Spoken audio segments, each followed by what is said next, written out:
Super star Krishna మనవడు, మరో super star మన మహేష్ బాబు అన్న రమేష్ బాబు కొడుకు ఘట్టమనేని జయకృష్ణ మొదటి సినిమా హీరోగా శ్రీనివాస మంగాపురం మొన్న గురువారం జూలై 30న థియేటర్స్లో రిలీజ్ అయిన విషయం తెలిసిందే. ఇక ఈ సినిమా నిన్న శుక్రవారం జూలై 31తో 2 రోజులు కంప్లీట్ అయింది.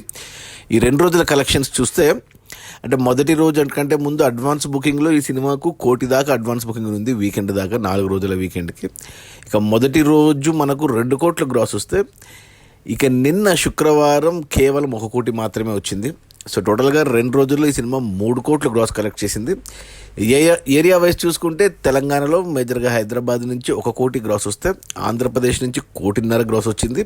ఇక కర్ణాటక అండ్ ఓవర్సీస్ కలిపి మరో 50 లక్షల దాకా గ్రాస్ వచ్చింది. అలా టోటల్గా 2 రోజుల్లో శ్రీనివాస మంగాపురం సినిమా 3 కోట్ల గ్రాస్ అయితే కలెక్ట్ చేసింది.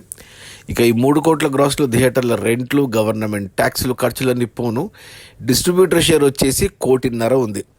ఈ సినిమా బడ్జెట్ 20 కోట్లు అయితే 10 కోట్లకి ఓటీటీకి అమ్మారు, 10 కోట్లు డిస్ట్రిబ్యూటర్లకి, థియేటర్లకు అమ్మారు. అందులో 1.5 కోటి వెనక్కి వచ్చింది మొదటి 2 రోజుల్లో. మరో 8.5 కోట్ల షేర్ వస్తేనే సినిమా హిట్ అవుతుంది బాక్సాఫీస్ దగ్గర కమర్షియల్గా. 8.5 కోట్ల షేర్ అంటే మరో 16 నుంచి 17 కోట్లు గ్రాస్ అవసరం పడుతుంది.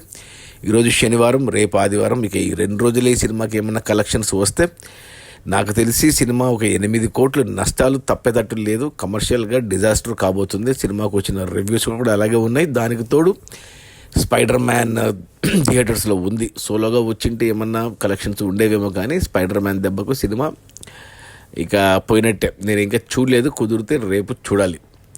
అది మన సూపర్ స్టార్ కృష్ణ మనవడు అండ్ మన మహేష్ బాబు అన్న కొడుకు జయకృష్ణ మొదటి సినిమా. శ్రీనివాస మంగాపురం హీరోయిన్గా మన రవీనా టాండన్ కూతురు రాషా తడాని అండ్ డైరెక్టర్ వచ్చి మన అజయ్ భూపతి, RX100 అండ్ మంగళవారం director Ajay Bhupathi. Vyjayanthi movies Ashwini Dutt produce చేసిన సినిమా శ్రీనివాస మంగాపురం రిలీజ్ అయిన మొదటి 2 రోజుల్లో 3 కోట్ల గ్రాస్. Okay, bye.